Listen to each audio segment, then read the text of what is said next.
you ready, Steve? Please stand for the pledge of allegiance. Pledge allegiance To the flag of the United States of America and to the republic for which it stands, one nation, under God, indivisible, with liberty and justice for all.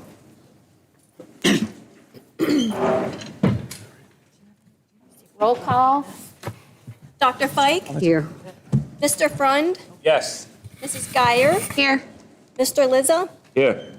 Mrs. O'Rear? Here. Mr. Polakowski? Mr. Shipley? Here. Mr. Smith, or Mrs. Smith? Here.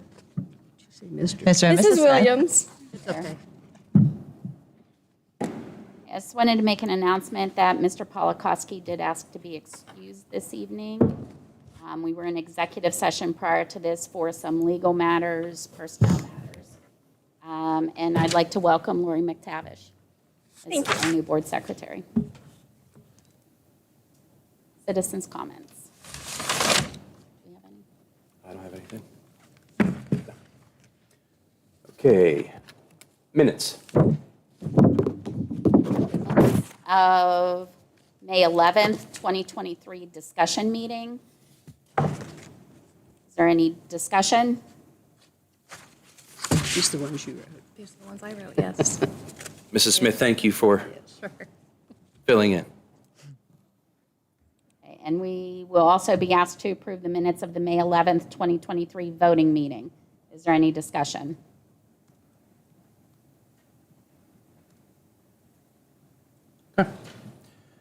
Reports? Superintendent information. Okay. Yes.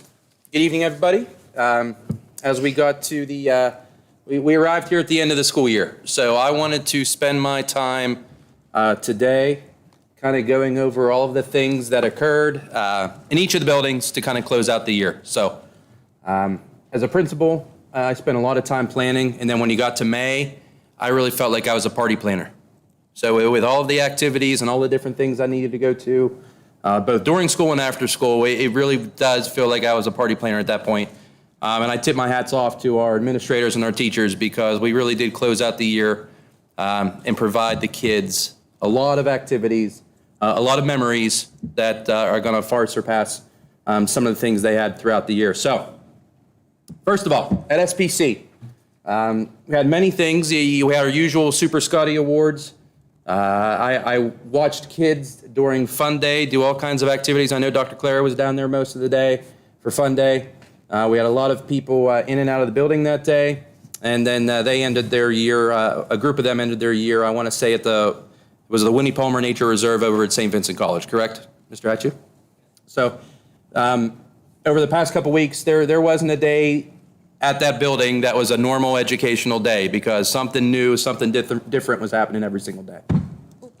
And it's great to see. On to SES. SES, you see all kinds of pictures here. I see Ms. Kuhar-Long laughing at a picture of Mr. Clue crowning her champion of a, we had an SES SMS kickball battle between the faculty this year for a little fun activity. And yes, SES did win. I don't know if Mr. Clue is contesting the results or not. But winner did get a crown, and Ms. Kuhar-Long was very pleased to get her crown. But similar to SPC, they had a nice fun day over there. I saw 5th grade Olympics down at Laux Park, which was outstanding. They had a 5th grade promotion ceremony. You see a picture of all the students in the gymnasium for the 5th grade promotion ceremony. And a nice thing about that this year, and I'll allude to this later on, we had our graduating seniors come through 5th grade promotion in their caps and gowns in a processional to kind of show our 5th graders what it's all about whenever they get to the end of the line here at Southmoreland. So it was a really good event. It was good to see culminating activities kind of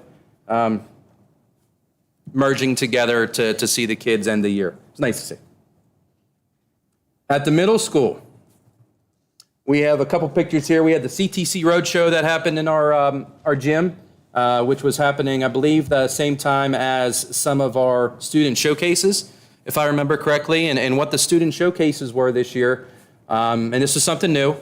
Grades 6, 7, and 8 each had a day here in the cafeteria. I came in here a couple times and saw projects that students were presenting. It was their work that they did throughout the year. So they had to create some type of presentation on stuff they did, stuff they learned throughout the year. Parents were invited to come in and see exactly what was going on throughout the course of the year, and this was completely teacher-led, if I'm not mistaken, Mr. Clue. Each grade level had a different focus. The kids had a good time explaining, the work they did throughout the year to the parents that came through.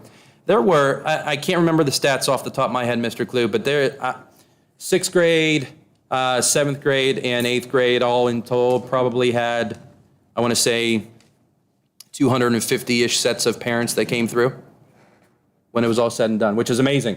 It's amazing to get that many parents in the building during a workday to see their kids work. So kudos to the community for showing up. Additionally, we did have fun day here at the middle school as well. There were some kickball tournaments going on for a couple days. I believe it was probably the hottest day in the year, the one day they had it. I remember walking through the hallway, and I can tell that certain students didn't wear any sunscreen because they were probably as red as the tablecloths in front of you here. So it was a really hot day. That was definitely Scotty. At the high school, there were many things that happened at the high school. They always end the year with certain ceremonies. I have pictures of the Scholars Dinner last night, which was excellent, honoring our students at the top of the class. You see pictures there of fun day. We had students outside with the art department painting some ceiling tiles. You see pictures of our graduating seniors going through SES, which was pretty awesome. You see a graduate here with a younger sibling, which is probably one of the best things that I saw all year long, which made me happy. Just like I said, all of these things coming together at the end of the year. To me, you don't see those kind of things whenever you get the state reports about your test scores. And the true measure of our school isn't just, and this is coming from a data guy, it's not just the data you get out of the school, it's some of the other things that happen. And I felt like it was important to showcase that. And wrapping up what Mr. Boring sent out the other day, kind of a wrap up of our athletic program. We had some statewide success this year. Our girls softball team made it into the state tournament for softball. We have Henry Miller who made some strides, so to say, with swimming as a champion. We had Ms. Murphy here who celebrated some medals here with girls wrestling, and then we had a couple of our track athletes and cross-country athletes participate at the state meet, both the cross-country meet in the fall and then the spring meet here a couple weeks ago in Shippensburg. So it's good to see Scotties representing not just in Scottsdale, but across the state and holding their own. So kudos to them and their hard work, and I know what it takes to put in to do that. So congratulations to everybody who had some success this year. And I know there were a couple things you wanted to add too. I had asked for a couple minutes of Dr. Boone's time. We did receive 4 proposals for solicitor. I'd like to ask. Three. Just 3? Yeah, just 3. Just 3, sorry. Sorry. I'd like to ask Mrs. Smith, Mr. Friend, and Mrs. Geyer to review those with me and make a determination of, if we're happy with this with someone. I haven't even looked at them yet. So are the 3 of you willing to accept that? And I do have copies of everything to give you this evening. Yes. Yes. The other thing that I'd just like to discuss for a minute is the one meeting a month. I personally don't like how this is going. So I just want everybody to kind of think about that over the course of the next few weeks. I don't think we can make any decision on what to do until we have a solicitor, because I think the day of the week that we're meeting may even need to change based on who we choose and if they have availability in their schedule for Thursdays.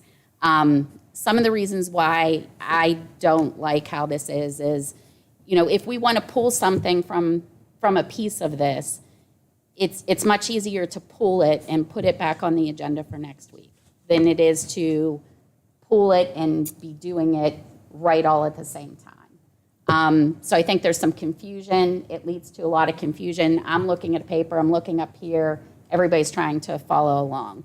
If we table an item, which we wouldn't need to table an item if it was something we felt we were going to get information back for, such as the athletic banners. that was one, that if we were following through with the next meeting the following week, he could have brought the information back to us and we would have been able to discuss that at the time. I just feel like it's very rushed. I feel like public participation in this situation is a little bit limited. Some things might be discussed and then you don't realize that's what was happening, and then here we are and we've already voted on it. But I just wanted everybody to kind of be thinking about that and their feelings about moving forward with one meeting or two. And that's all I had. Yeah. I don't have anything else. Solicitor information. I do not have a report. Business manager, transportation director information. Yes, thank you. I actually have several things. The first thing, wanted to let you know the budget timeline. As you notice on this evening's board docs, we're not voting on the budget. We're voting June 26th. The reason, and we're going to have a finance committee meeting on June 21st. That will give me time after the on June 13th, we're going to have Penn State University come and do an assessment on the turf. It is my understanding Mr. Trader was in my office the other day and had Penn State University on the phone. They should be able to give us an idea as to the viability of our turf on that day. June 14th, I will be having a meeting with DeFurio Mongel. They should be regarding our insurances, so I'll see whether I need to make any budgetary adjustments for the insurance line items.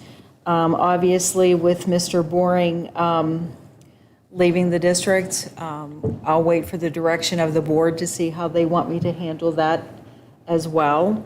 And I do know that we have a sabbatical, which will also up our long-term sub-cost for next year. I can tell you that since we had, plus I just found out today we're going to be paying for ARP next year. And in talking with the transportation garage within the past couple of weeks, we've had several of the DVDs that run the cameras fail, so we haven't replaced those for a myriad of years. We'll need to replace those as well. So those are a few of the things I can tell you right now. The expenses remained status quo from last budget meeting at $36,265,407.17. The revenues, however, went up about $9,000 because we got finalized numbers for our Title II and Title IV allocations. So now the revenue, and that was an increase of $9,636. And the revenues now are reflecting $36,122,021.36. Like I said, with some of the other. Slow that down, just, You do both again, please. yes, please. Absolutely. Okay, so the expenditures did not move from last month, and that was $36,265,407.17. The revenues did increase with the Title II and Title IV allocations going up by $9,636. The revenues are now reflected $36,122,021.36. And like I said, I hope to have some final information on the turf, on the insurances, some of the other items that are kind of the outliers waiting for the budget. I also can tell you that we most recently had meetings with Mark Scheller on the RTU units and with Grant and Chris from Garland regarding the roof project. I can tell you the roof project is beginning, as well as the RTU projects are beginning as well. So we are seeing some, now that school is out, we are seeing some movement on that. Also, I have most recently been sending out some certifications for anybody that has been paid with federal funds. This is all the information that I have provided to the federal auditors on ESSER's funding, on ESSER's 2 funding, with that, some of the things I noticed within the district that we were kind of lacking and didn't have robust backup as we needed. So I said, we currently had just spreadsheets listing anybody that was paid, as well as payroll documentation, of course. But we just currently had spreadsheets listing anybody that was paid with federal funds. What I did was I reached out to some of my counterparts in some of the old districts that I worked at. I developed time and effort procedures, and then I sent out to every individual in the district that had been paid with ESSER 2 funds, ESSER 3 funds, Title I, Title II, IDEA, any of those funding sources. I sent them out funding certifications so that they could sign off on the fact that they had indeed been paid with federal funds. So that's some of the things that's happening in the business office right now.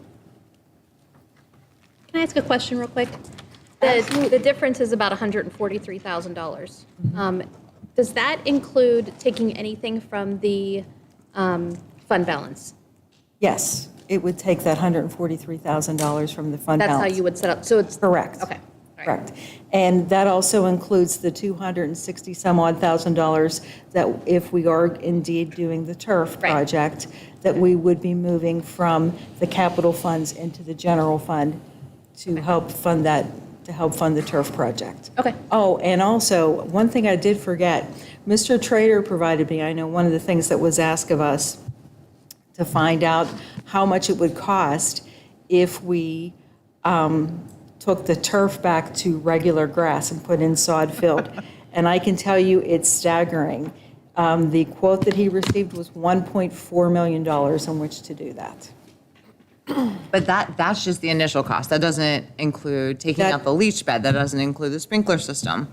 And with Well, grass, I believe that might include, the $1.4 million might include that, but it doesn't include the yearly maintenance that we would have to do to have a maintenance individual cut and maintain the, if it was a regular sod and field. not to mention, like if you would put sod in instead of turf, nobody can play on that field except for the football team. So that would extinguish any other sport from being able to utilize it. I mean, something to just look at moving forward from this and knowing what this has done is if you're going to assume that your turf is going to be $500,000 and it's going to last 10 years, should be putting $50,000 Correct. a year into a capital fund marked turf so that whenever you get to the point, you know, it was great the last go around, somebody donated money and that was fabulous, but like nobody looked at what that was going to be to maintain that later on. Correct. So I think it's important to be planning, and there was no planning for what was going to happen. Pam, I have some questions. Certainly.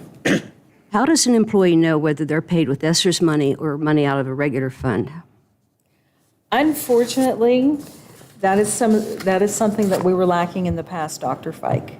That is why I took upon myself, once we had the audit, and one of the findings was that they suggested in uniform grant guidance that we should give them the forms, which I have now supplied to them, and have them sign off on it, because looking at their pay stub online, there's no way for them to know that. How can they verify that they were paid by ESSER's funds if they never knew it in the first place? I have payroll records in which I can prove to them that they were paid within the account code, because how it's set in the system, how it is designated, is if it is designated by account codes. And that's part of this backup that I supplied to the federal auditors. I think, let me interject, I don't know. Your question, how does an employee know whether or not they're paid with ESSER's funds or federal funds?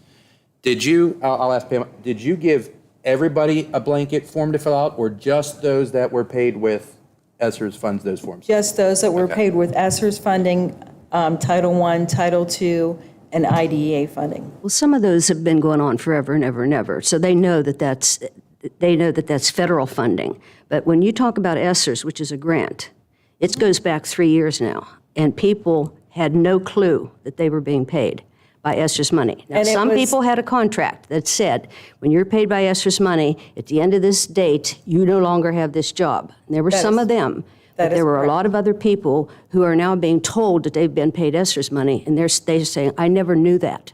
And that is indeed correct, and that is what I am trying to rectify now. There's a lot of other people within the district that were paid with ESSER's money There were, if other you, than the interventionist. the interventionist, the dean of students, an assistant principal, when the custodians had worked overtime in the 21-22 fiscal year, the overtime was paid through federal funding.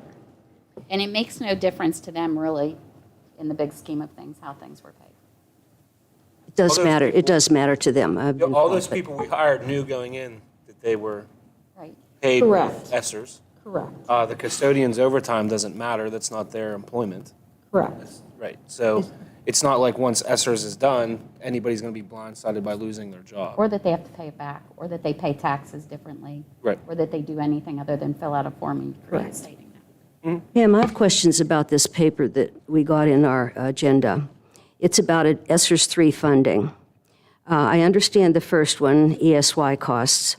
The next two blocks are SPC, SES, and I guess SMS, and these are interventionists. Can you tell me who they are, how many there are? Like, if you look at the SPC box, Can you tell me where we? It's the last meeting. That's what I was Last looking at meeting. myself. I was kind of confused there for a moment, That's a sorry. paper from last month. That's the paper from last. Oh, from last month? Yeah. you have 166,000 for interventionists at SPC. How many, is that teachers? That's two teachers, yeah. Two teachers, yes. Two teachers, okay. SES, you have 157,000. That's two 800. teachers. That's two. Did one of those leave? I thought SES was 3. No, SES is two. Do we still have the middle school interventionist? No, Not, but, not going forward. right. We don't have one. Explain long-term sub for dean of students. The person that is serving as as the dean of students was in the classroom. So during the time period that she's being paid through ESSERS as dean of students, we had to have a long-term sub in to perform her classroom duties. Okay, but that person isn't being paid with ESSER's money according to this paper. No. When you say that person, do you mean the long-term sub No, or the dean of students is not The being, dean of students is not next year, that is correct, but her long-term sub is. and were there the terms of the original hiring for that position? What was what the terms? I don't understand. It was not declared an ESSER's job that was going to end. It was declared an ESSER's job that was going to end. Yes. So she'll Okay. go back to the classroom But that's not showing on this paper, okay, that the dean of students is being paid. with The regular. long-term sub is, but not the dean of Correct. students, Right. okay? The virtual tutoring is grades 6 to 12, 1-to-1 it says, virtual tutoring. How is that being done? So the discussion last meeting was, the plan is to give our teachers an opportunity to provide tutoring to students at home, because transportation is always an issue to stay after school. It's easy to say, stay after school for an hour and a half, but a lot of students don't have transportation that hour and a half after in order to get those services. So the intent of that program is to provide our students some flexibility when they get home in order to get that one-to-one tutoring with some of our teachers in a virtual format. Additionally, sometimes students work right after school.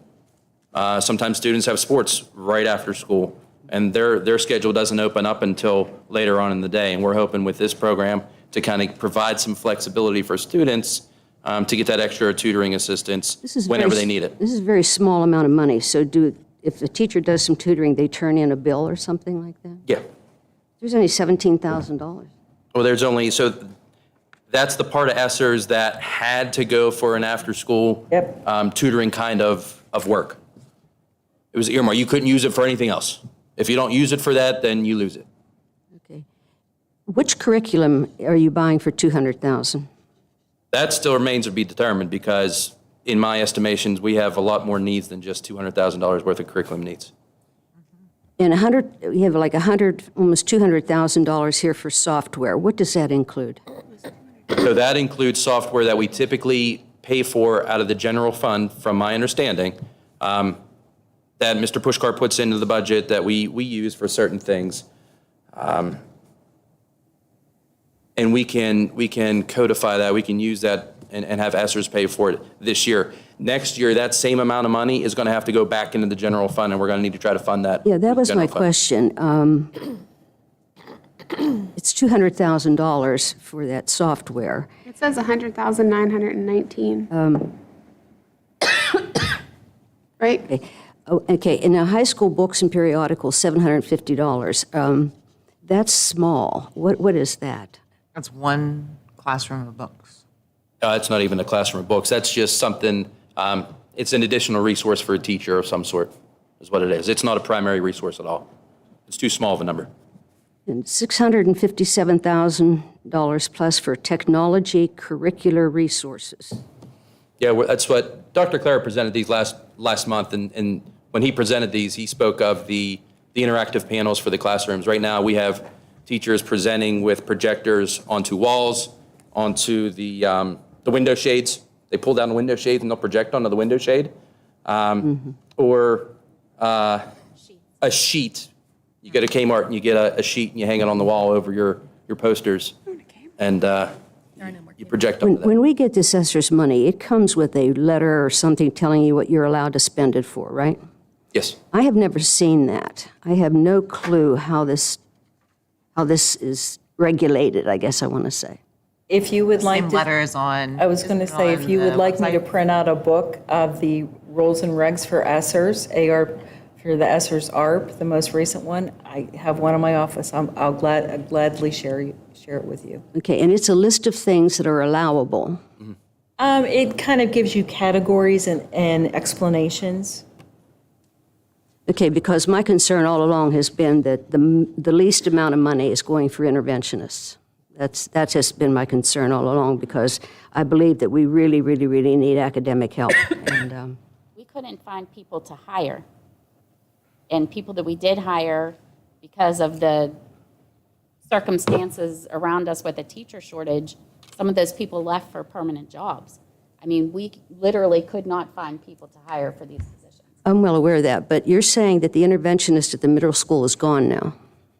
You didn't want to renew that position, Dr. Fike, actually. You didn't want to renew that middle school position. Who didn't? You didn't. All I know is that they talked about it and he was doing a good job. The question was whether about the certification, about the emergency so certification. you didn't want to continue that. No. And he's been here, what, a whole year or 2 years? I think we shouldn't be talking about this personnel issue Yeah. in general session. I would just like to see more of our money going into intervention with our students for direct education.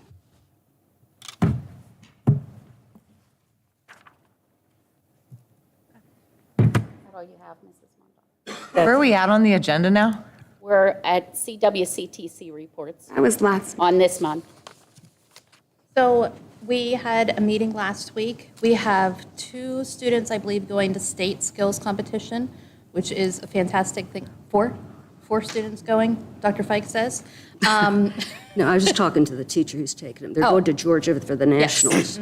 Yes, they are. There's 4. He said. And they are currently working on fundraising to raise funds to do that. Some of it's going to be covered by foundations and different scholarships. A new thing that we just voted on, which I think is really exciting, is we just voted to create let me look at the exact words here. We just voted to establish a satellite program at Mount Pleasant Area High School. And this satellite program is going to be specifically for students who are going into general education. So students who want to be educators, They're going to start with a pilot program of 10 students. They were doing interviews for students this week because it is new. We are leasing the space from Mount Pleasant High School, and they are assisting in some of those things, but I think that this is going to be a fantastic addition to CWCTC. They already have matriculation, is that the right word? Matriculation? With College. college matriculation? Okay. With Penn West. They've talked to Slippery Rock IEP and University of Pittsburgh and Greensburg and St. Vincent and WCCC. So they're still working on having agreements with them. Look, it says it. That's great. Matriculation. Articulation. Articulation. Articulation. Articulation. Thank you. It's not- Articulation. We were both wrong. Should I quit now? Wayne's like, I don't know, it just sounded like a word, Thanks, right? thanks, Mr. Friend. So anyway, I think this is going to be an excellent thing for our students because it is something completely different than what is currently being offered at the CWCTC, and it brings a whole new level of education there for specifically people who are aspiring to be educators, which is really needed right now. So I think it's a great step in that direction. That's all I have. Thank you. WIU report. Articulation. Okay, the meeting that we had was on May 23rd, 2023. It started at 12 noon, and it ended about 8:30 that night. And there were a lot of incredibly important issues that were reviewed and discussed, some very high-powered speakers. And I want to talk a little bit, just very little bit about it. One of the things that they did that was very interesting is they gave a presentation on students who are deaf and blind. And so they took the board, and we had to put things in our ears and put these things on our faces to make us blind so that we would experience what it's like. And then the teacher conducted a class, and we couldn't see or hear anything. And she said that helps you to understand how hard this is, for the kids. They talked a lot about that. We had a discussion called Beyond Student Services Commission Report, and the domains that emerged that were most important is student needs, staffing, mental health services, behaviors, truancy, and 504 plans. And this was a group of people who got together and worked over a long period of time, and what their goal was to identify priorities for the next 8 to 10 years, including budget and personnel and so forth in the educational system. Then we had double speakers on what's called successful entrepreneurial strategies. And I told you that it has been mentioned before that the public education system, as it is now, is seen to become unsustainable. And that as schools, we spend money, we tax, but we don't produce any money. And this entrepreneurial strategies is trying to get people to find ways to generate money in the schools to make, so that there's not the pressure of property taxes to the level that it is right now. And it was pretty involved. And the general consensus is this is not just a philosophical wish, this is a reality, and they're working very hard. And then they talked about the PLAY program, P-L-A-Y, and that's Professional Learning NU, and it was developed by the IU. They are using it with individual teachers to help them develop their skills. We did a comprehensive plan update for the IU. The reports were given, but I wanted to tell you, there is one thing that correlates very heavily with what Christy just said. The IU is really coming up with some very strong plans to deal with this teacher crisis, the lack of teachers. And they are looking at plans how they can develop their own staff. They sponsored that big event, that career fair, where they had the people come in and so forth. But that is one of the priorities at the IU, is to try to take all kinds of action. They have some wonderful ideas. I was really impressed. So that we don't have this teacher shortage to continue on and on and on and on. And so then our next meeting will be in June, and I think we do not meet in the summer. The other thing that was passed out, and I don't know if the superintendent was going to talk about this or not, but they gave us a paper about the education deficit funding. And they had one for the IU and one for Southmoreland. And this is a 10-year report. And Jason, you have this. This is a 10-year report. So over a period of 10 years, the state has what's called mandated requirements. And they will put out mandates, but they don't give us the money to implement the mandates, right, Jason? Correct. That's it. So there's a deficit. There's a deficit. But I did divide our deficit by 10 years, and it comes out to about 1% of our budget. It came out to be actually less than 1% of our budget. We get about 99% of that money, but not the 1%. It was a couple $1 million, but that was over 10 years, and our budgets have been running 30, 35, $36 million. So it looks like a big number, but it's a tiny percentage. That's it. PSBA liaison report. All right, I have two things. First, the word is matriculation. So you're correct. We're right, Dr. Fike. You said you were right. It was matriculation. Say those words again. I've never. The only Can thing I have that for right? You were correct. the only thing I have for PSBA liaison is the 2023 PASA PSBA School Leadership Conference is October 15th to October 17th, 2023. If nobody else would like to go, I would like to go again. So, Speaking of PSBA, and Dr. Fike, you brought up, I pulled up that document in front of me. That $2,403,196 over 10 years, you're looking at, that's probably the equivalent of 1.5 mil increase each year for that, each year. For what? What's a mill worth here? What's a mill worth now, and what's a mill worth back then? Pam, you said roughly 175, 185-ish? 185-ish, yeah. 10 years ago, it was 101. I do know that. When I was on the board from 9 to 13 back then, it was like 101, 103, 105. But it's almost 200,000 now. Yeah, so that would have been a 2 mil increase back then. So that just shows you that doing nothing and not increasing taxes at all, we're already in the negatives. Before we get the words out of our mouth. Just Christie- because of mandates. Christie, it boils down to, do you have a revenue problem or do you have a spending problem? You really have to look at both sides of We an have issue both. like We have this. a revenue problem for sure. If they're putting mandates on us and not giving us the money Yep. to do those mandates, then we have a revenue problem. Now, I'm not saying we don't have an expense problem too, but we definitely have a revenue problem. Not all the mandates are real expensive. Some Well, of them you are just just. said they were. No. I'm just saying that they give you the mandates, but some of them just matter paperwork. I mean, some of those are. Others involve more expensive The money things, that yeah. you just said right there, to me, says that is why we have to increase taxes.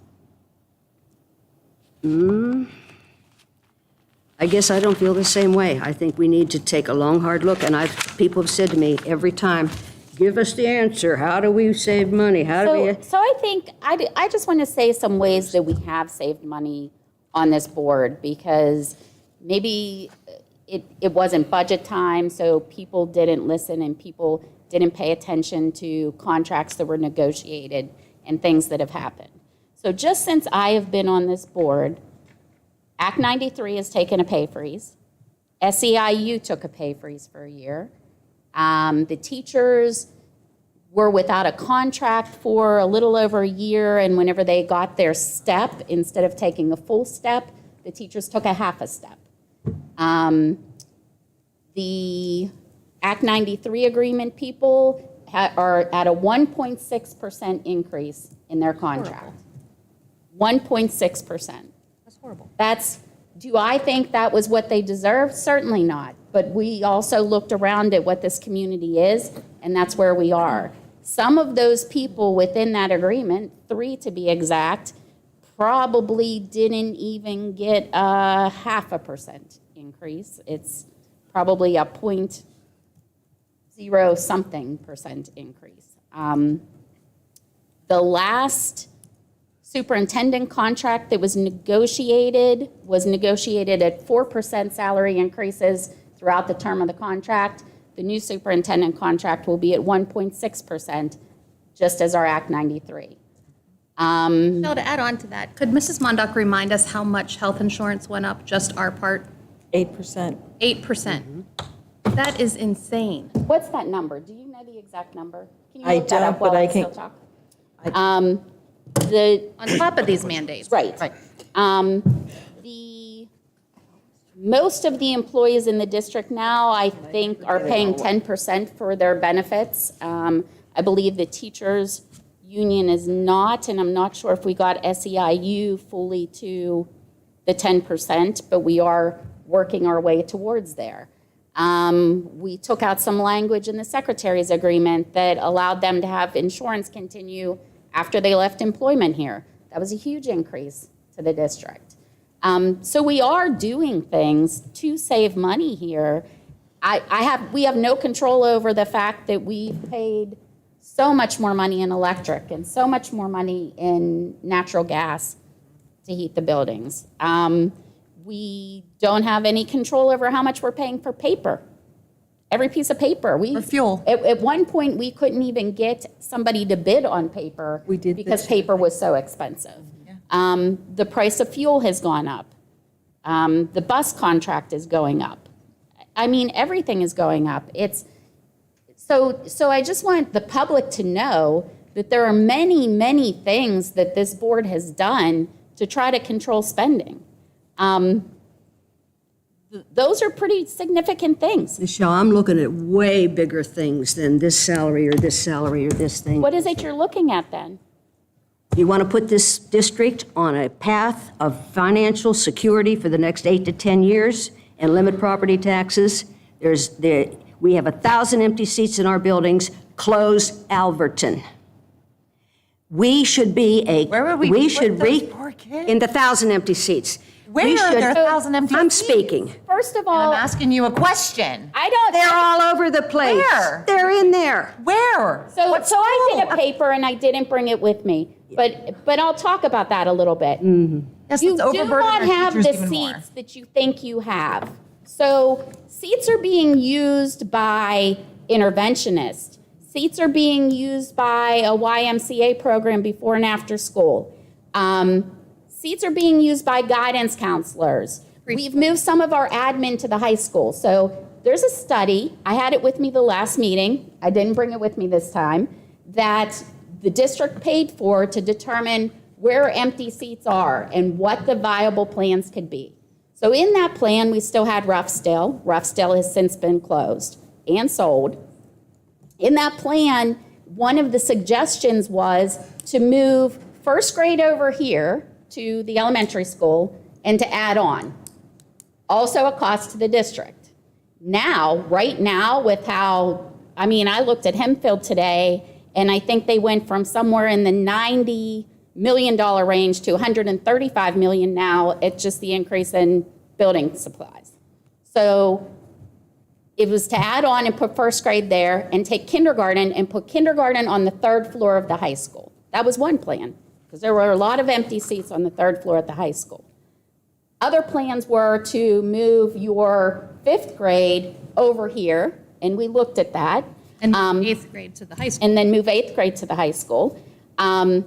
You have a small cafeteria space. These kids would be eating lunch at 9 a.m. Like, And I can it's, tell you though, like my middle school, I think it was my middle schooler, it might have been my high schooler, eats lunch at 10, 12. Yes. Lunchtimes, just so they can fit everybody in here. Yeah. It's already packed, it's either here or the high school, I honestly can't remember. It's already packed, like there's no space. Does anybody know the definition of a perfect gas? It will expand to fill whatever size you put it in, whatever size container you put it in. All those rooms that are being used, I don't know if I'm wrong or not, but is there still an exercise room up the hall here? An exercise room, like jazzercise? Huh? Yeah, there's weight room. Yeah. Those should be classrooms. What? I don't even know if that's And a there's window a in certain it. size space that these things need to be. And I would assume that we would have a Also, in that student in a room study, with a window. didn't take into account that some of those classrooms are special education classrooms. So that special education classroom isn't going to hold 27 kids. It's going to maybe hold 12. And according to the law, you can't put them in a smaller space than what your general education classroom is. Correct. You cannot do that. This school district went from nearly 4,000 kids down to 1,800 kids. But that number is not correct either. So the number that you have to go by is the number of kids that are in district plus the number of kids that are out of district. Whether they are homeschooled, whether they are going to cyber school, whether they are outplaced, all of those kids have to be counted as if they would come back here. Okay, what is Because that they number? could. What It's is it? around 2,200, 20, 21.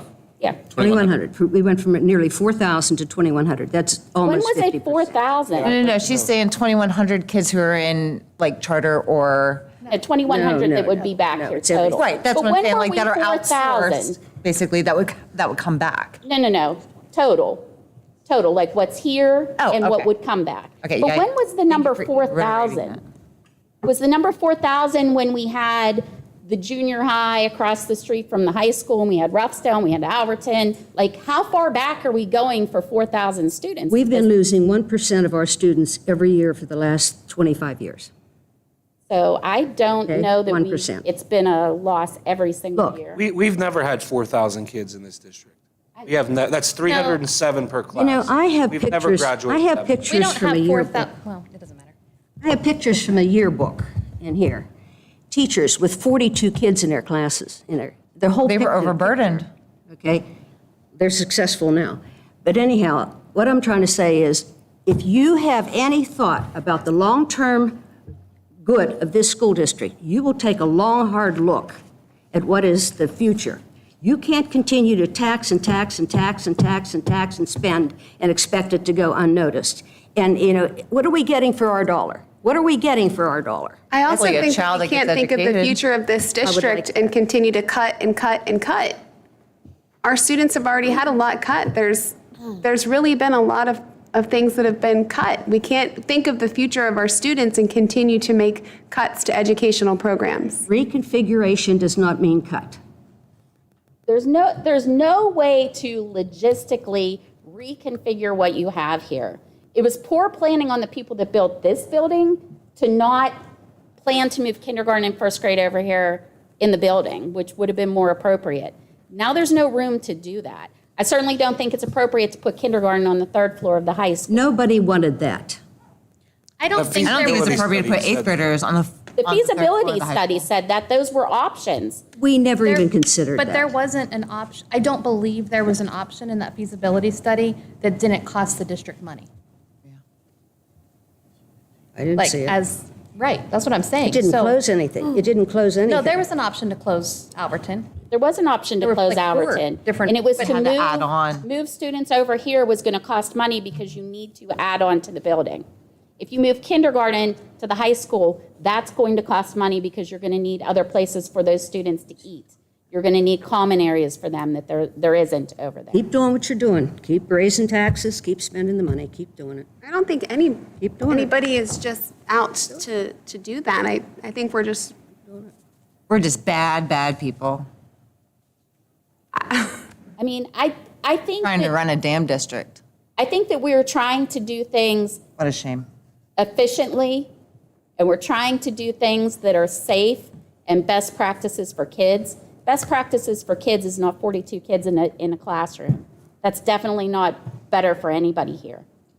Moving kids to inappropriate buildings is not appropriate. I think we figured here there were 2 extra classrooms in each hallway, the way that it's configured, right? So like in the 6th grade hall, there's two rooms.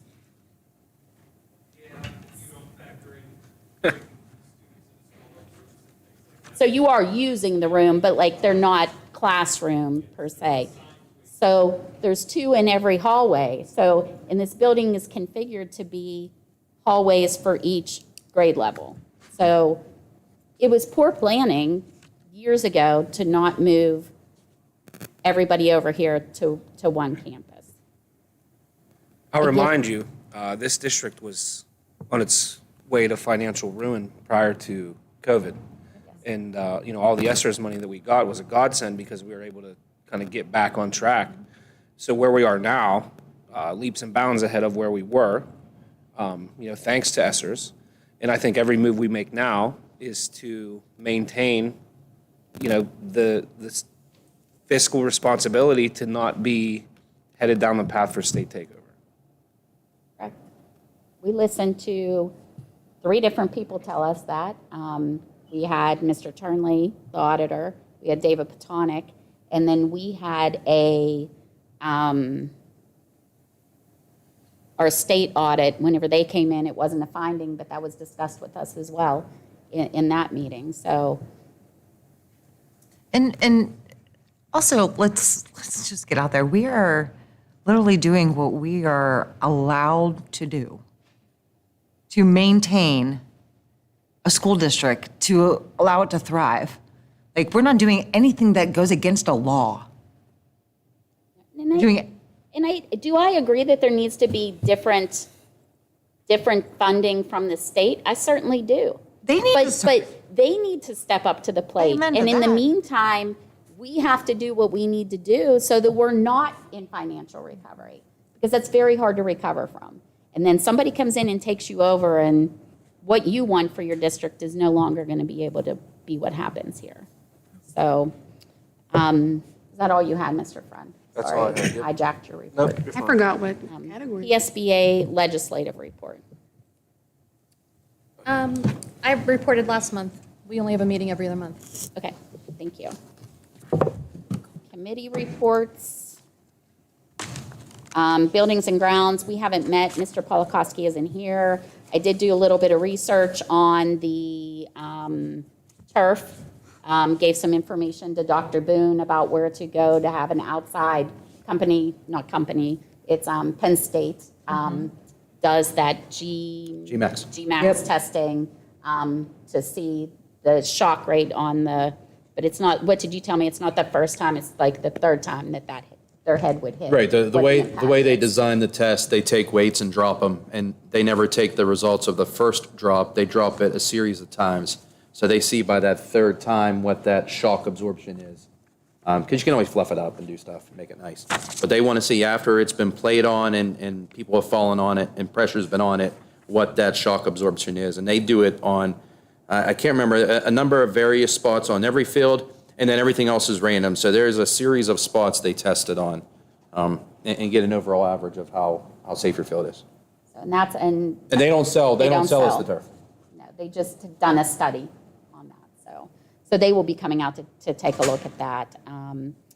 That's all I have on that piece. Finance, district operations and transportation, we will be meeting on the 21st at 11 o'clock. I will be out of town if you want to get someone to replace Okay. me on the committee. Mrs. Geyer, can you attend that? Oh, that's, Yes. okay, During the day. thank you. Personnel policy and academics, Mrs. Smith. We have not met. I know that non-academic, athletic, and extracurricular met last Friday. Mr. Shipley? Yeah, I think Dr. Boone, Mrs. Mondock, and Mrs. Williams, you guys already touched on most of it, but softball had a good season, reaching the WPL championship and advancing to the state playoffs. Track had 3 to 4 WPIL place winners and 2 state qualifiers. Looked at the possibility again of adding tennis courts to Laux Park. I think Mrs. Colbank was working on the grant. The stadium, the turf, I think you touched on that. Next week, Penn State's coming to conduct the tests. The athletic banner fundraising, I believe it's going to be discussed a little bit later on tonight. Talked about that with the banners on the light poles, and gives individual businesses, families the opportunity to purchase those fundraising options. And also discussed installing larger signs at the high school for athletic facilities so people could see those, track, softball, baseball, because they're kind of small right now. So that's it. You mentioned Letterman jackets. Letterman's jacket, go ahead. Do you- We spoke about Letterman's jackets, how like, the initial cost for parents is a lot lower and the cost for the district can be extremely high. But we thought about possibly rearranging that, and that's probably a cost that the district's not going to be able to absorb much longer, just because we got to cut somewhere. So I think we're still talking about that. I don't know if there's any definite plans yet. Total cost to purchase a set per year that we typically get would be $6,000. Right. All in, and that's including marching band. Yes. The district doesn't pay for the marching band. But that would be including marching band if the district were to do so. Yeah. So we need to really, that's something that just, we're going to make cuts. We got to make cuts somewhere, and unfortunately, that's where it's going to have to fall, at least part of it. Yeah. Is that all you had? Is that all? Nicole, is that all you had? Sorry. Yeah. Hey, I was looking at my notes. One step back to buildings and grounds for a second. I was approached about the drop-off over at the elementary school, parent drop-off. So whenever a bus driver approached me, whenever they come around, when you come up the hill, there's a sign right there that says buses have the right-of-way. Whenever you come up the hill and like you would make the right to come back this way, there's a sign right there, but it's facing down the hill. And they would like to see a sign that is on that route back around, like where there's some signs on the pole there, I can't remember what they say, but none of them say there, buses have the right of way. So, and I guess there's been a lot of days that nobody's out there directing traffic or anything anymore, so it would just be good if maybe we got a sign that would say, the same thing that the front sign says, but coming around the other way. Yield to pedestrians and buses. Okay, we have no student reports. Okay, next section is policies. The board will be asked to approve policy 800.2, electronic data storage. Policy has been posted for 30 days. Is there any discussion on this? Okay, personnel. Okay, the board is going to be asked to approve the appointment of Lori McTavish as the board secretary for a 4-year term. That would be 23-24, 24-25, 25-26, 26-27. Any discussion on that? Okay, the evaluation rubric for the business manager, we will be asked to approve the attached evaluation rubric for the position of business manager / transportation director. Any discussion on this? I will be voting no.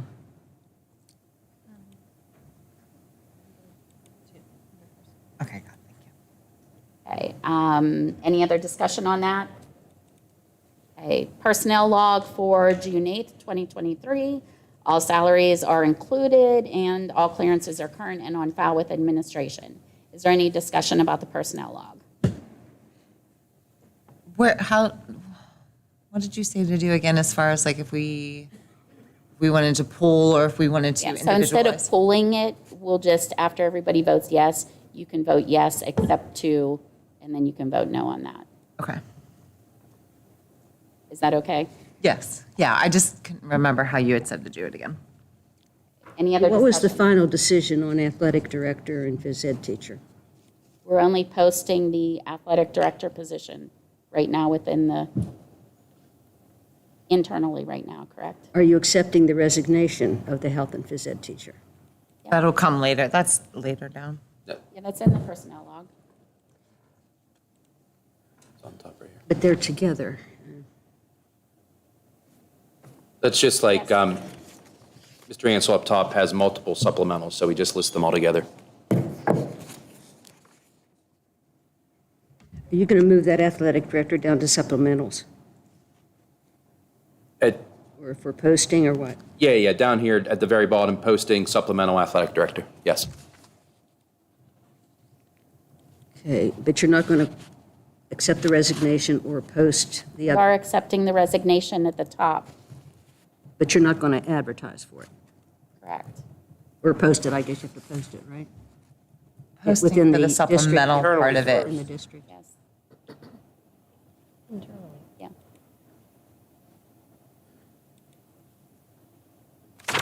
Okay, is there any other discussion on the personnel log? Okay, uncompensated leave. The board is asked to approve the uncompensated leave request for the employees listed below. All paperwork is on file with the administration. Is there any discussion on that? Okay.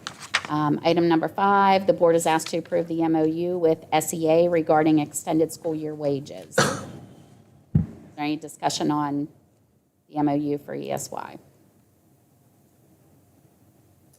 Okay, grant tenure. The board is asked to grant tenure to Tina Gower and Taylor Hiles. Any discussion?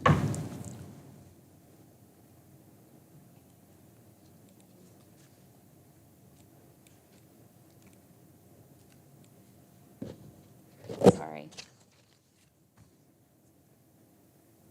Okay. Administrative assistant restructuring plan. The board is asked to approve the administrative assistant restructuring plan. Any discussion on this?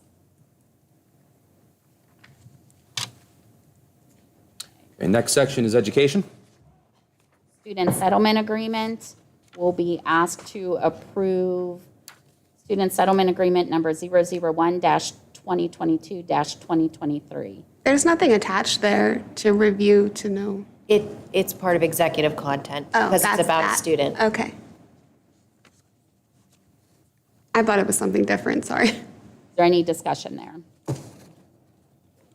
Okay, item number 2, the board is asked to approve the 23-24 agreement with Adelphi as attached. Is there any discussion?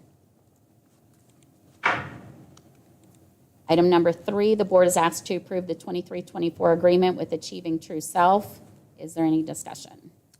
Yeah, could someone tell me what that is? Yeah, sure. This is a educational facility out of, I believe, in North Huntington that provides therapy and services for students who need it with special education. What is the cost? It depends on the service. It's not really a cost to us, right? It's This through is- insurance. This is basically How agreement is this saying that different? we could recommend them to people for services. How is this different from all the other agencies that we're already contracting with? Well, do you know anything about Achieving True Self? I'm asking the Okay. question. So I'll tell you a little bit about what they do there. It's basically a facility for autistic children. They provide ABA therapy, wraparound services. They have a place within their facility that if your child struggles with haircuts, you could take them there to this facility. They can see how everything works, sit in the chair, see themselves in the mirror. They're not going to get a haircut there, but they're going to get them used to the steps that it would take to get a haircut. Same thing with going to a doctor's office. If the child has PTSD from doctors, they can go in, it looks like a doctor's office, and it can get them used to these types of things. They also do ESY programs. They facilitated that for Norwin last year, I believe. And what this agreement is saying is that we are willing to recommend them to families within our district that may have these needs. So there is no cost to the district. This would be paid for by an individual's insurance if they choose ABA therapy or they choose to use their facility for items. That's all this is. We're not bringing them into the district to do anything. This would all be based on recommending their services to students within our district. And No just- cost to the district? No, there's no cost to the No district. cost to the district? Any other discussion on that? Agreement with Intermediate Unit 1. Will be asked to approve the 23-24 agreement. Is there any discussion on this?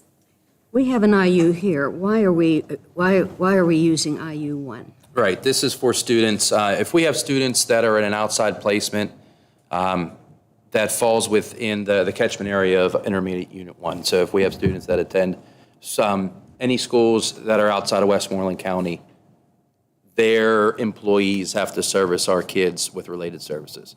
Westmoreland IU employees don't go to, per se, a Connersville school to provide those services. They have to use the services within that IU area.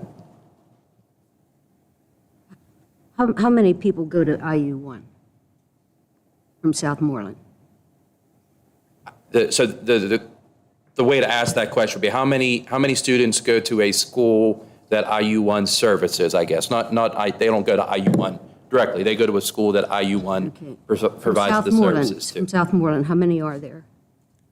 Let me see if I don't have that information on me. I can try to look that up for you, okay? Why don't they go to school in Westmoreland County? Because maybe the facility isn't in Westmoreland County, such as Highlands, which is in Fayette, or Pace, which would be in Allegheny. The School for the Blind is in Allegheny County. New Directions. I mean, all these there isn't a lot of placements in Westmoreland County for these kids. You would think. IU1's Fayette, right? Fayette, Greene, Washington. Yeah. So if you have anybody at Highlands, that would be Fayette County. Which we do.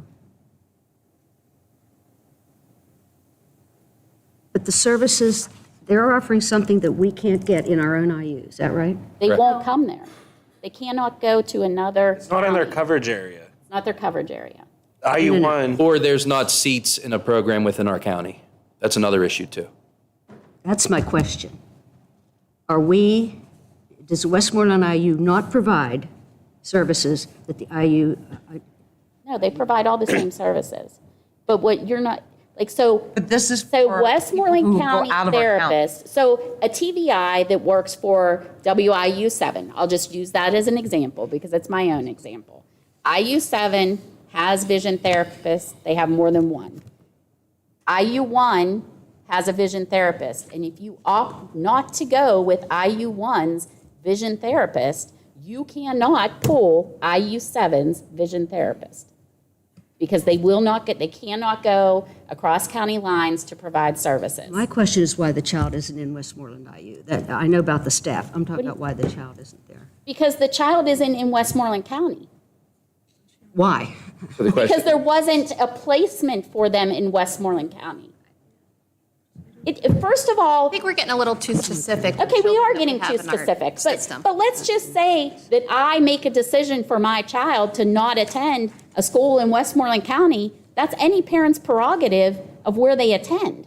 Nobody's going to pick a school based on IU7 servicing them. You're going to pick a school based on what the child's needs are and place them there.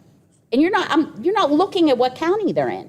You can't dictate to a family. And it's up to the district of where they live to make sure that we're providing the services Yes. that we have to provide No matter where. outside of Correct. the county. no matter where, I will say this is a standard practice in In every school district, all over the Yes. entire country. Yes. It looks like it's about $200,000 a year, though, if you have all those services they list. It would depend on what the child needs. Well, if you list the services, it could go up to $200,000.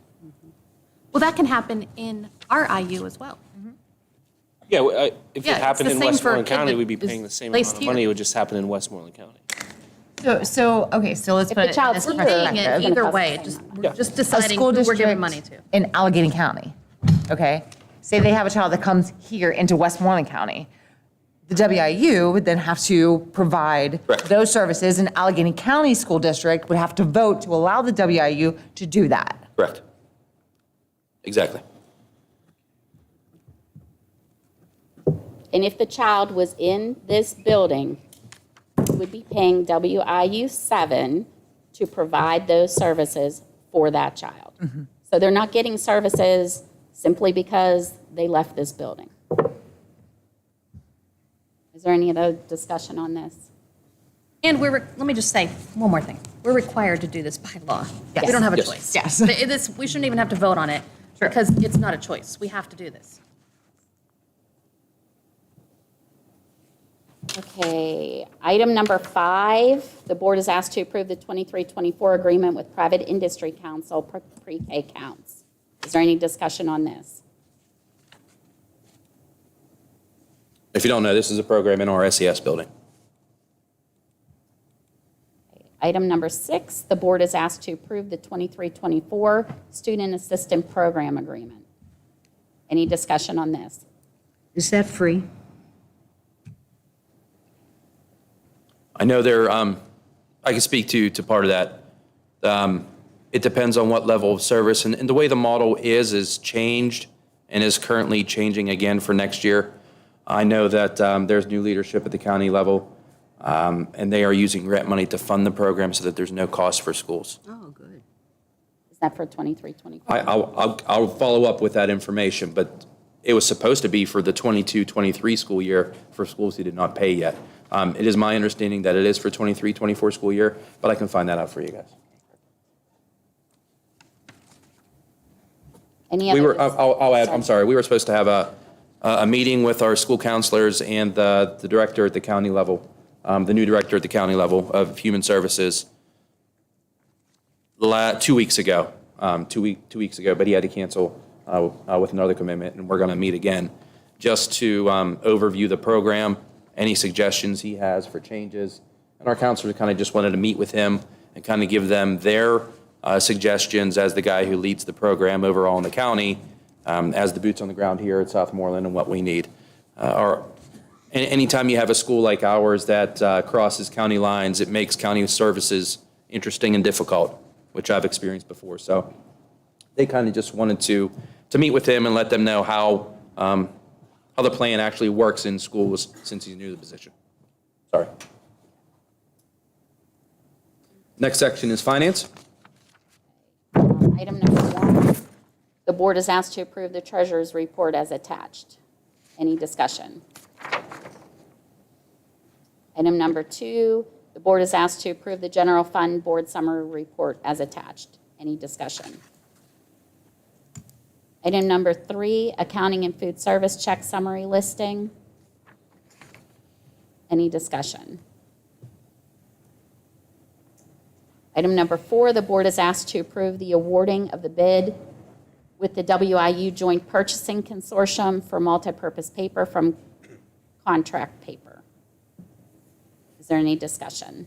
So we had a report one time that after we got our Chromebooks, we increased the use of paper. Is that still true?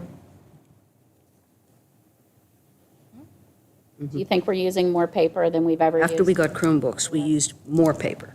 We bought more and used I more. mean, I don't think I had a report that said such a thing. I mean, maybe somebody somewhere said that. Guarantee we've spent more money on paper because the price has gone up. Yes. Yeah, That's for sure. we Yeah. spend more money on paper, but We haven't ran out of paper, right? no, We thank didn't, God. but we have in the past ran out of paper. So I'm going to assume we're still purchasing the same amount that we have, and we didn't run out. So ran out. I would think that we're better off than we were a few years ago when Bought it. we were kind of limiting how much paper people could use. Does our administration team strictly use Chromebooks, or do y'all use paper too? In any capacity. I mean, you got to print stuff off, right? Yeah.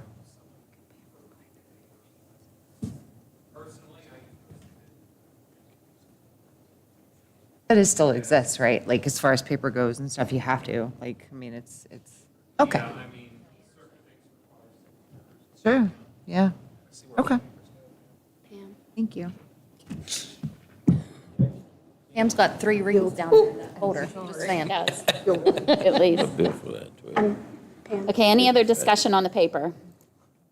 Okay, item number 5, the board is asked to approve the awarding of the bid for July through December 2023 diesel fuel to Mansfield Oil.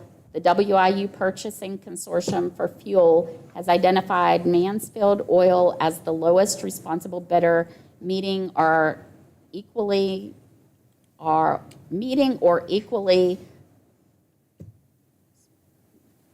Matriculate. what? Does that make sense? I can't even read it. It doesn't make Equaling sense, does it? Meeting or equaling specifications. Specifications. Whatever. So for diesel fuel at a fixed rate of $2, 2.6664 per gallon. Is there any discussion on this? Other than I would like some fuel for, I Yes, I would like to Oh, pull wait, up. yeah. Let me pull up. don't care what it is. Michelle, there the any next one- discussion? The next one says gasoline, but it says diesel in the recommended action. It did the same Yeah, it thing did it last last time. 6 months Yep. ago. So we will need to fix that for the voting meeting. one there. I'll just make a Oh, it I'll does. motion to amend it. It absolutely does. So in the next one, the board is asked to award the bid for July through December 2023 unleaded gasoline to Petroleum Traders, also through WIU Purchasing Consortium. And that rate is 2.7745 per gallon. Does anybody have any other questions on this?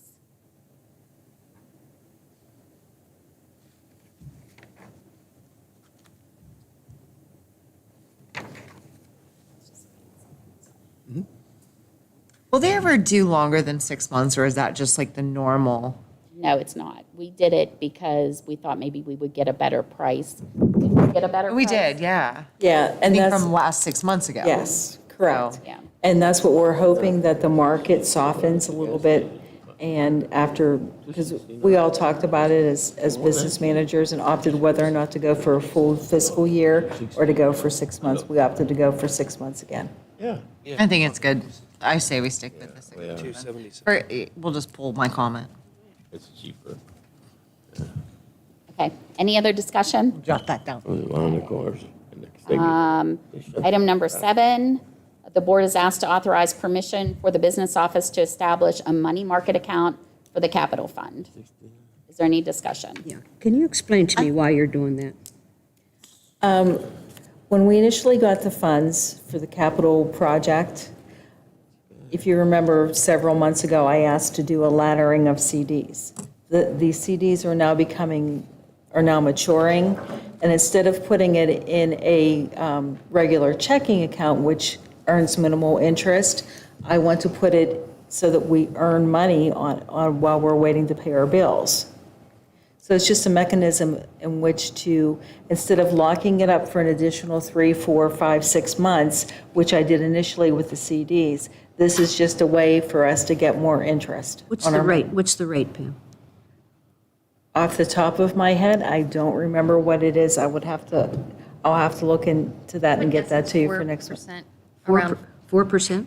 It's around that. Yeah. But like I said, in fact, one of the things I was very happy to see, that our earnings, we had earned in the 3, 4, in the 4, 5, and 6 month CDs, we earned enough interest to pay the additional debt payment that we had for this fiscal year,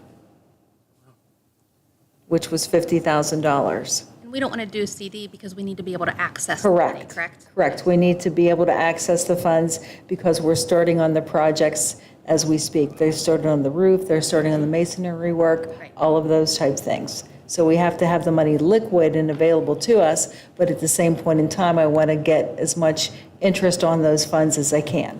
We pay a couple $1 million a year on our debt service, right? Correct. Okay. We don't do anything with that money. We just don't do anything with that. That's $2 million. Well, that's money that we have to pay out. Yeah, right. But I mean, can it not be invested in a money market and then used to pay? I do have a money market set up for the general fund, and as we have a certain limit that we have to keep in our checking account, once we get over that amount, I do move that periodically into that general fund money market so that we can, especially with interest rates rising, so that we can capture the interest rate. That's a big amount of money in one lump sum we pay, that 2 point Right. some million. Right. It would seem to me that if you can get 4% on that, that should make a big difference. And that's what I'm saying. I do keep those funds in the money market account. If you look at the treasurer report, hang on, let me pull it up. So right now in the treasurer report, you see the line 3, general fund money market. Right now, there, as of April of 2023, there was $2.4 million in that money market account. So like I said, as our balances ebb and flow, I pull money in and out of that account, but I keep it in there as long as humanly possible for us to garner interest Why on. do we need another one then? I mean, can't we? That is for the capital fund. Capital fund monies and general fund monies are two separate things. Yeah, but the money market. Well, we can't keep them in a CD because we need to be able to No. access Right. the money. We already have one of these, though. I think you have to keep them in separate accounts because capital is much different than the general fund. Correct. And that's for a specific purpose that we borrowed it and set it aside. Is there any other discussion on that? Okay, items number 8 and 9 are for informational purpose. Item number 8 is the building activity fund information, and item number 9 is the cyber charter expense analysis. Is there any discussion on either of those items? Next section is buildings and grounds. We have no items for this month. Next section is athletics activities. Okay, so there will be a motion to remove the tabled item from the May 11th, 2023 meeting, which was the athletic fundraising program. And then we will be asked to approve the athletic fundraising program as attached. Is there any discussion on this? Who's going to manage that fundraising program?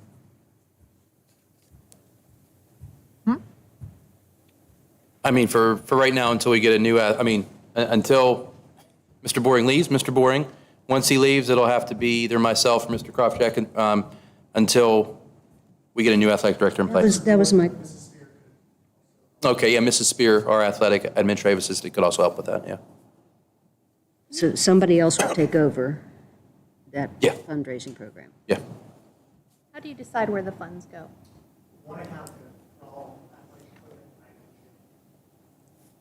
Can you go to the mic, please? I'm sorry.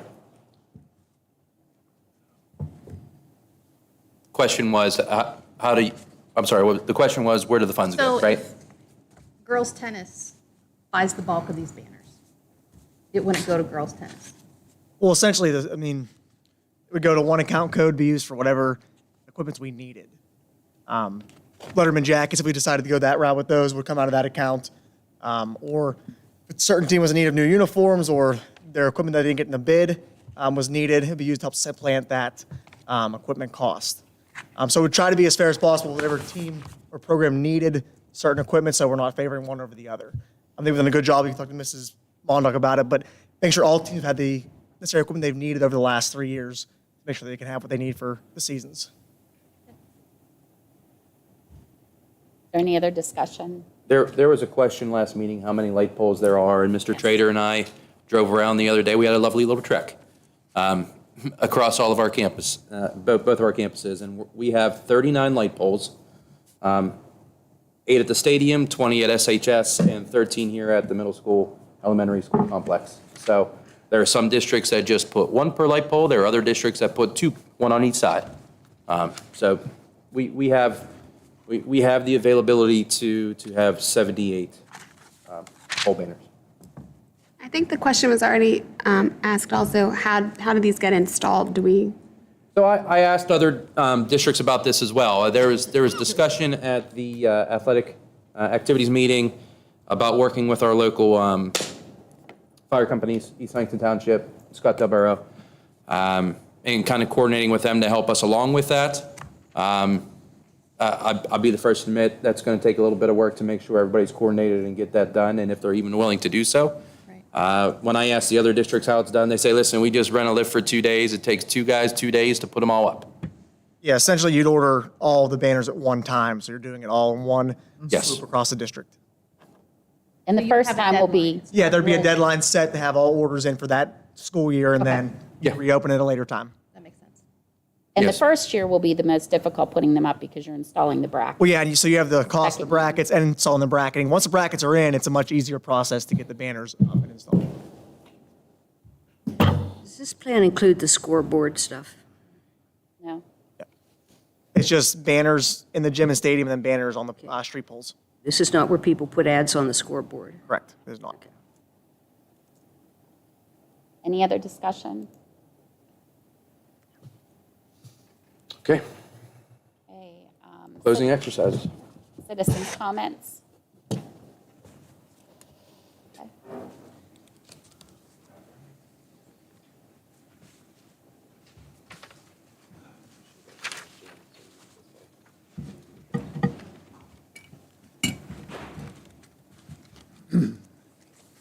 Dan Kiefer, East Huntington Township. I'm 63 years old. I'm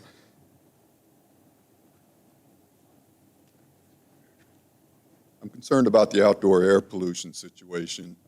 Some places in the state, they have sectors of the industry that are told to shut down. Tonight, we have a person in the audience that has a mask on. Perhaps this meeting should have been live streamed. Perhaps if we could do that, you could tell us how much it costs. And this is one of those questions that never gets answered on my list. Tell us how much it is, and then tell us if we are going to live stream them, why not allow the comments under there for the people who are there? Not that you have to watch those. I've explained that numerous times. Just tell us what the cost is and why you won't do it if you're going to actually answer questions. And I speak of the outdoor air situation on a lot of, I could take a lot of time on that.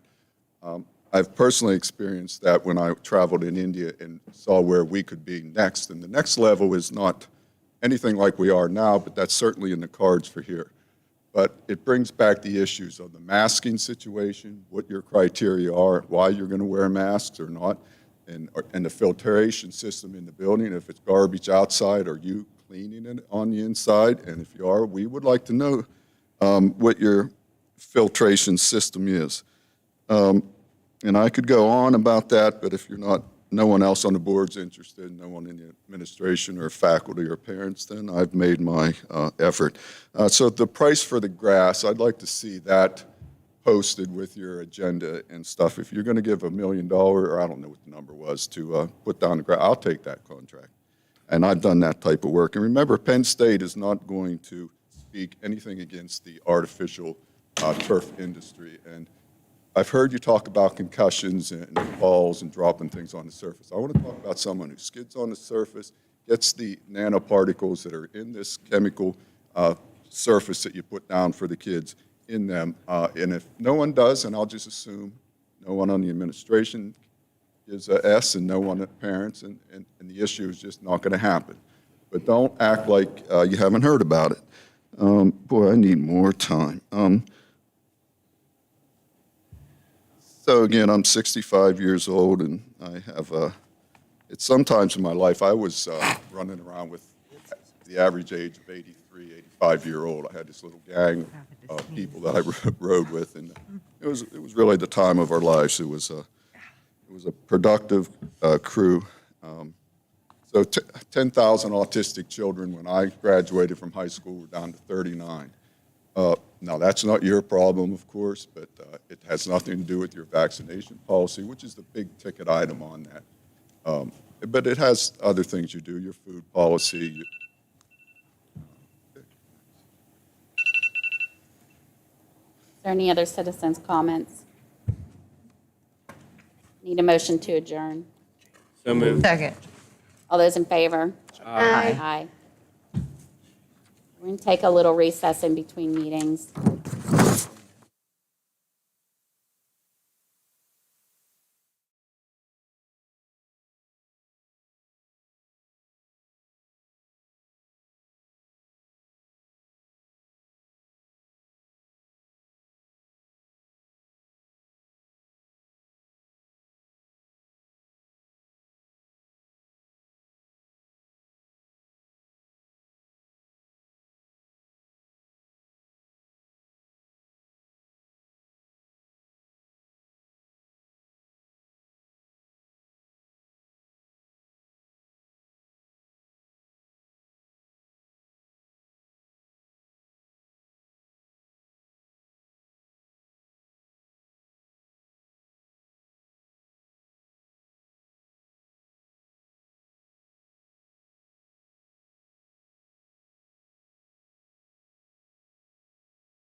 Let's hope. We call the meeting to order. Please stand for the Pledge of Allegiance. Pledge allegiance. To the flag of the United States of America and to the republic for which it stands, one nation, under God, indivisible, with liberty and justice for all.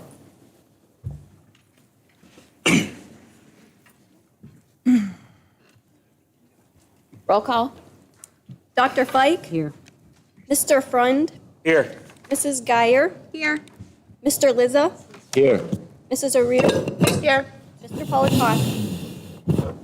Absent. Mr. Shipley? Here. Mrs. Smith? Here. And Mrs. Williams? Here. Just want to make mention that Mr. Polakowski asked to be excused this evening. Do we have any citizens' comments? I do not have any, no. Minutes? Make a motion to approve the minutes of May 11th, 2023 from the discussion. Second. All those in favor? Aye. Aye. Opposed? Okay. Item number 2, board is asked to approve the minutes of May 11th, 2023 voting meeting. Second. All those in favor? Aye. I'm sorry, I didn't ask for discussion. Was there any discussion on those? This is all worded really weird. Reports? Okay, superintendent information. Do you have anything? I have no further information, no. Solicitor information. I wanted to indicate to the board that I know that they are looking for a new solicitor. I know that that day is coming quickly, and I wanted to thank the board for how kind they've been to me. I've really enjoyed my time here, and I want to wish everyone luck moving forward. Thank you. Business manager, transportation director information. Do you have anything additional? Nothing additional. Policies? Okay, the board is asked to approve policy 8002. I'm sorry. I make a motion to approve policy 8002, electronic data storage. Policy has been posted for 30 days. I need a second. Second. Discussion. All those in favor? Aye. Aye. Opposed? Next section is personnel. So I have items 1 through 7. It's the appointment of the board secretary, the evaluation rubric for the business manager and transportation director, the personnel log, the uncompensated leave request, SEA extended school year MOU, grant tenure, and item number 7, which is the administrative assistant restructuring plan. I'd like to make a motion to approve items 1 through 7. I need a second. Second. All those in discussion? Is there any Okay, discussion on you it? did ask if anything gets pulled. Please record my vote as a no on number 2, number 3, and a part of number 7, so it has to be a no vote. Can we wait till the voting portion, Dr. Fike, so you can please say that? Is there any other They didn't ask if they discussion? were pulled. They didn't ask if they were pulled, so it's okay. Is there any other discussion on this? No. In pulling items, what ends up is everything is out of order, and then there's mass confusion. So when we get to this and I say, all those in favor, I vote yes if you're for the whole block, and if it's something you'd like to abstain or be a no vote on, then please do so at that time. Trying to make this as easy as possible for everybody. Okay, any other discussion? All those in favor of items 1 through 7, aye. Aye. Opposed? 2, 3, and 7, no. Aye. Okay, wait 1 second, let her record, Okay. Dr. Fike. And are you ready for Mrs. O'Rear? Yeah, what part of 7? What? What part of 7? They said I had to vote no on the whole thing, so just record a no vote for 2, 3, and 7. Okay. Because you can't break it apart. Wait 1 second, I think you have the numbers wrong. Are you looking at the vote? 37, are we okay then? we're good. Okay, 2 is business manager. okay, we're okay. Personnel log. We're all right. My turn. Okay. I'm a yes, except for, sorry, hang on. I lost it, I don't know where I went.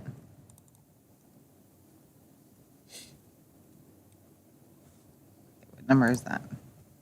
I'm a yes, except for I abstain to number 3 of the personnel log under supplementals. You're just abstaining on all supplementals. Yes. Because I didn't, because it's grouped. Yep. Okay, okay. I'd also like to abstain from number 7. Okay, and I am going to abstain on the personnel log under new hires, paraprofessionals. I'm a yes to everything else.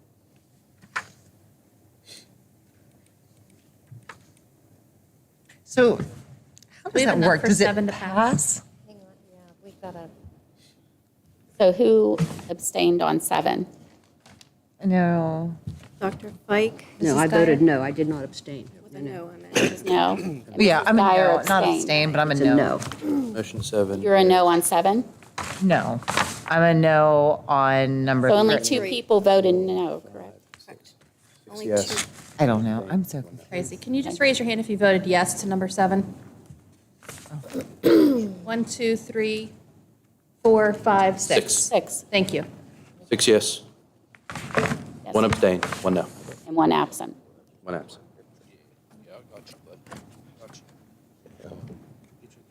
I'm sorry, no, this is one of the reasons why I just want to do another whole meeting, because no matter what I do, it isn't working for some. Works for me. Yep. Education. I'd like to make a motion to approve items 1 through 6. That would be the student settlement agreement, 23-24 agreement with Adelphi, 23-24 agreement with Achieving True Self, 23-24 agreement with Intermediate Unit 1, 23-24 agreement with the Private Industry Council, Pre-K Counts, and the 23-24 Student Assistant Program Agreement. I need a second. Second?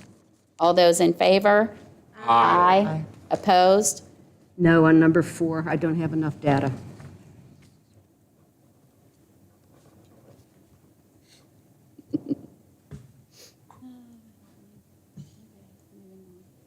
All right, next section is finance. And remember, we need to amend. Yes. So the first thing I want to do is amend item number 6. So I'd like to make a motion to amend the motion to state Unleaded. that it's unleaded gasoline. Did you change that in here? I fixed it. Okay. I probably should, So, but I fixed it. so it's a motion to amend the motion, and I have a second. All those in favor? Aye. Opposed? Okay. How does this keep happening? Somebody made a mistake. That's we're freaking human. They did it the last time, too. Well, they made a mistake. Maybe it was copied and pasted. I don't know. They made a mistake. We're all human. Wrong format.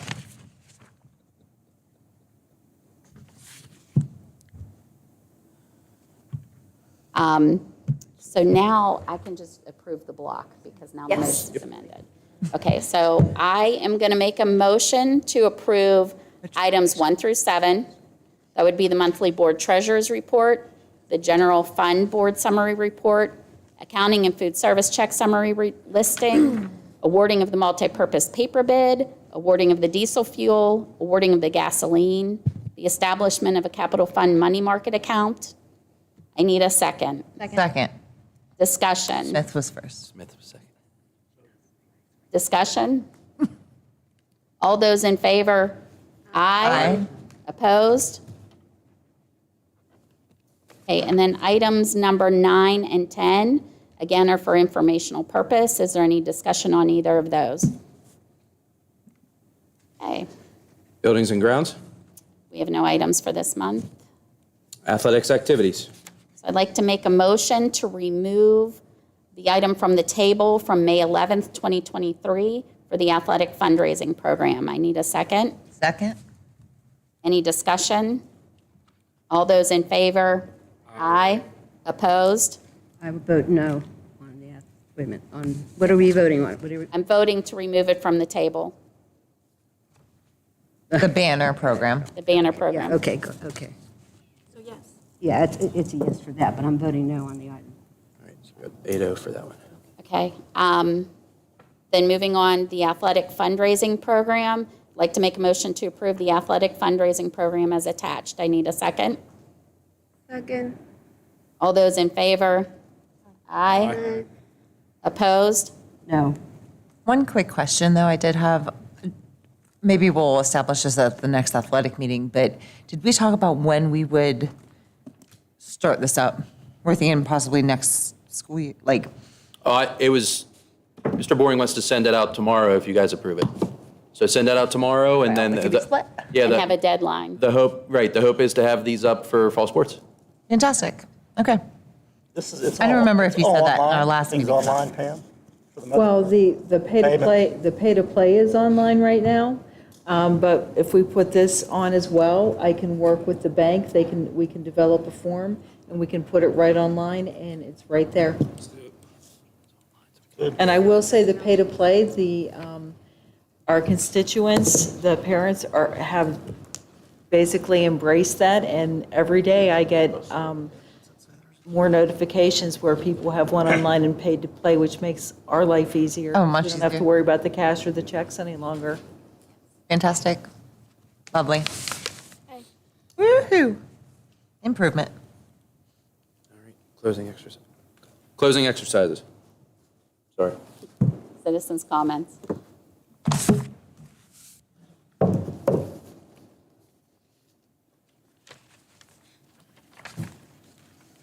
Dan Kiefer, 63 years old. When you say about the school psychologist, that could go to a lot of different directions and mean a lot of different things. I'd like to know a little bit about, what their tools are, what their descriptions are, what their standards of care are. Is it a pathway to wokeism? Are we talking about any gender reassignment, things like that? When you talk about reality for a 63-year-old, my reality is that 90% of the people that went to the hospital for COVID died, and 90% of the people that went to the alternative, the ivermectin and the lifestyle things survived. I can back that up in your next public meeting on the health committee, which will never happen. But that's the team that you're on with this outdoor air situation that's coming upon us.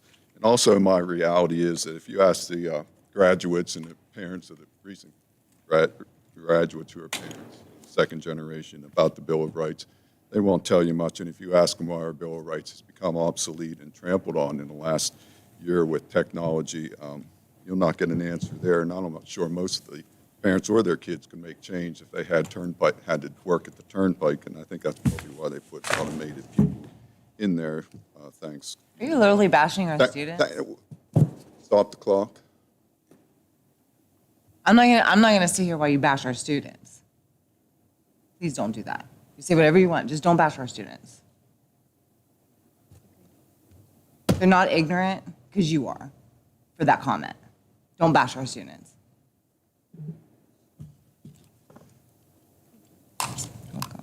So I guess the best indicator of where we'll go on this issue would be your past situation with the masking and the health care, and assuming that nowhere in the election process discussions anyone's mentioned where they stood on the COVID issue in the past, whether you've changed, whether you've learned anything. But the Joe guy in the street has changed. The scholars have changed, and if you want to remain with your silence, that's, I guess that's your prerogative, but I would like to see a little more openness. And another one of your big accomplishments, everything you've done is you've sold the public on the return of education as being the answer for the students to thrive and move forward. And again, the guy in the street saying, your public education system sort of akin to your health insurance. I'll jump around a little bit here. It's going up 8%, and school prices will be going up 8%. We still have the unhealthiest people and the worst outcome in the world on public education in a lot of ways. I get any? Thank you for your time, Mr. Kiefer. That including the interruptions. Thank you for your time.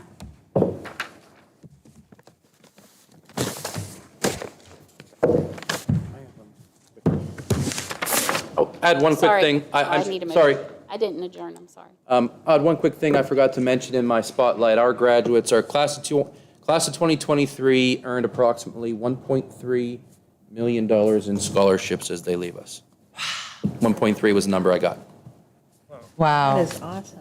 So, thought I'd share that with the board, and public, that's all. I Phenomenal. need a motion to adjourn. Second. All those in favor? Aye. Opposed? Mrs. Geyer and Mrs. Williams and Dr. Boone and